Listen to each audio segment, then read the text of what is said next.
बिस्मिल्लाहिर्रहमानिर्रहीम, अस्सलाम वालेकुम। Welcome back to my channel Madiha food vision में। आज मैं अपने फ्रेंड्स के साथ शेयर कर रही हूँ क्रीम चाट बनाने की रेसिपी। तो इसके लिए मैंने सबसे पहले लिए हैं ये एक बड़ा मैंने मैंगो ले लिया, इसको काट लिया। साथ में मैंने आड़ू लिए हैं। ये जो भी सीज़न के फ्रूट्स हैं आप इसके अंदर ले सकते हैं। मैंने इसके अंदर केले भी लिए हैं और इसके अंदर साथ ये खरबूजा लिया है, मैंने खजूरें ली हैं, साथ में मैंने बादाम भी लिए हैं। तो इस सब को मैंने कट करके पहले से रख लिया है। टाइम बहुत कम होता है इसलिए आप लोगों के साथ ये वीडियो ज़रा कम टाइम में पहुँचे। तो ये मैंने सारी चीज़ें कट करके रख ली हैं। तो आए अब हम लोग को इसको मैं मिक्स करती हूँ। सबसे पहले मैंने एक बड़े बर्तन में क्रीम ले ली है, तकरीबन 200 ग्राम लेके उसको तो मैंने इसको अच्छे से बीट करती हूँ। बीट करने के बाद मैं इसके अंदर डालती हूँ चाट मसाला और साथ में शुगर। चाट मसाला इसके अंदर मैं जो है हाफ़ टी स्पून डाल रही हूँ।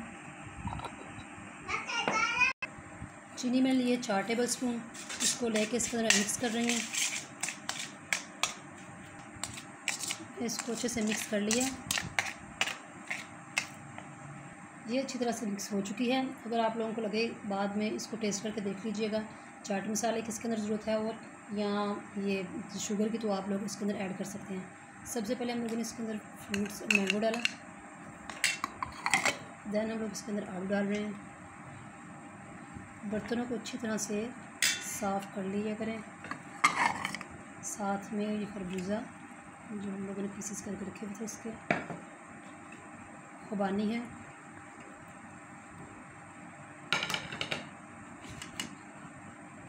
और लास्ट पे ये है बनाना। ये 5 से 6 हम लोगों ने ले लिए थे। खजूरें हैं हमारे पास, साथ हम लोगों ने इसको भी करके रख लिया था। ये बारीक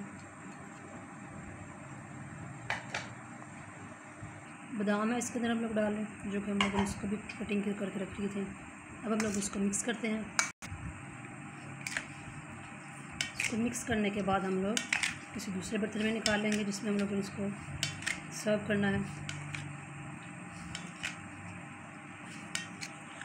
इसको बनाने से पहले एक बड़ा बर्तन है जिसमें आप इजीली इसको मिक्स कर सकें। छोटे बर्तन में फिर वो बार बार बर्तन चेंज करना पड़ता है अगर चीज़ ज़्यादा हो तो, इसलिए लोगों ने खुला बर्तन लिया था आप लोगों के सामने। ये अच्छी तरह से हो चुका है मिक्स। अब हम लोग इसको निकाल दें अपने किसी दूसरे बाउल में। अब हम लोग इसको निकाल रहे हैं अपने दूसरे बर्तन में। इसको हम लोगों ने कर लिया डिश आउट, जैसे आप लोग देख सकते हैं। तो ये आप लोग मेरी रेसिपी पसंद आई हो तो इसको ज़रूर शेयर करें, लाइक करें, सब्सक्राइब करें चैनल को। जो लोग नए हैं मेरे चैनल पे वो चैनल को सब्सक्राइब करने के साथ साथ बेल आइकन को दबाना मत भूलिए ताकि मेरी आने वाली न्यू वीडियो आप तक सबसे पहले पहुंच सकें। तो इसके साथ मुझे इजाज़त दीजिए। नेक्स्ट वीडियो तक अल्लाह हाफिज़।